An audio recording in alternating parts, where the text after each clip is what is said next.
95% of our life is coming from the programs of life, how to live life that we get in the first 7 years of life. And that's why poor people stay poor and rich people stay rich. The movie The Matrix is not science fiction. It's a documentary. Every human, and this is a fact, every human first 7 years is download a hypnosis. The brain of a child under 7 is in a lower vibrational frequency. When you put wires on a person's head, you read electroencephalograph, reading brain activity. A child below 7 has a lower vibration than consciousness. It's called theta. Theta is imagination. Oh, that's how kids play a tea party with mud pies, but to them it's a real thing. A kid rides a broom, it's a horse. That's theta, imagination. Theta is also hypnosis. And the idea is this: before you can become conscious, if you don't have any programs, what are you going to be conscious of? So nature makes the first 7 years. What kind of programs are required to live on this planet? I say, how do you get them? Theta is hypnosis. You just watch. You watch your parents, you watch your siblings, and your community, because you have to learn how many 100,000 rules. Think about it. Just to be a functional member of a family and a functional member of a community, there are rules. Teach an infant these rules. I say, oh, you don't have to. First 7 years, they observe it and just download it. Look, this is not new. I mean, there's the famous book, Rich Dad, Poor Dad. And basically said you come from a poor family and you could struggle your whole life and try to get rich, but you're not going to make it. And if you come from a rich family, you could be stupid your whole life and make it. Not because it was thinking, but it was unconscious behavior that was downloaded from rich families into kids, which is unconscious. So they're making the right moves unconsciously. If they engage their conscious mind, then they look stupid, but it's unconscious. And that's the same thing with poor people. Poor people have beliefs from the family. Oh, you can't make it, life's a struggle, things are hard, who do you think you are? And if that's the program you get, then 95% of the day you will sabotage yourself. And that's why poor people stay poor and rich people stay rich, because the programming. 95% of our life, is a fact, comes from those programs in the subconscious.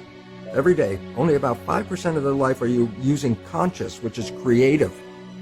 5%. So your life is being lived, even though you think you're living your life. Exactly, and you don't see it because it's called subconscious, below conscious. And the Jesuits, for 400 years, they were boasting. People didn't understand. They say, give me a child until it's 7 and I will show you the man.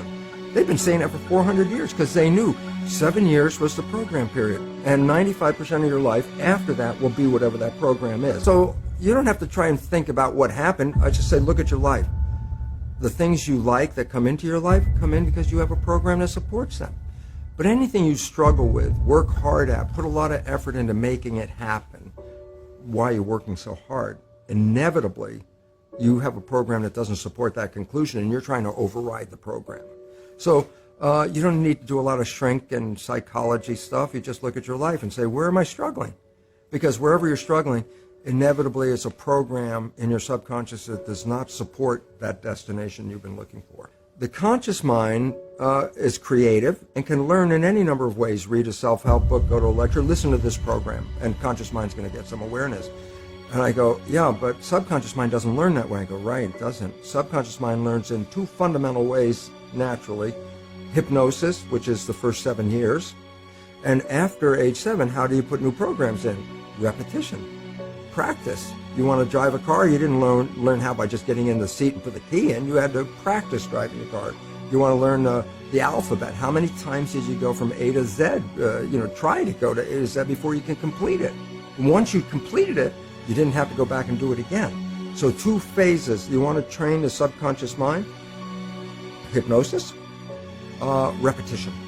I like the last one because there's a new phrase that's bandied about called fake it till you make it. Meaning, if you're not a happy person, I say, you want to be a happy person? Then repeat all the time, I'm happy, I'm happy. I say, well, you don't look happy or anything. I say, no, who am I talking to?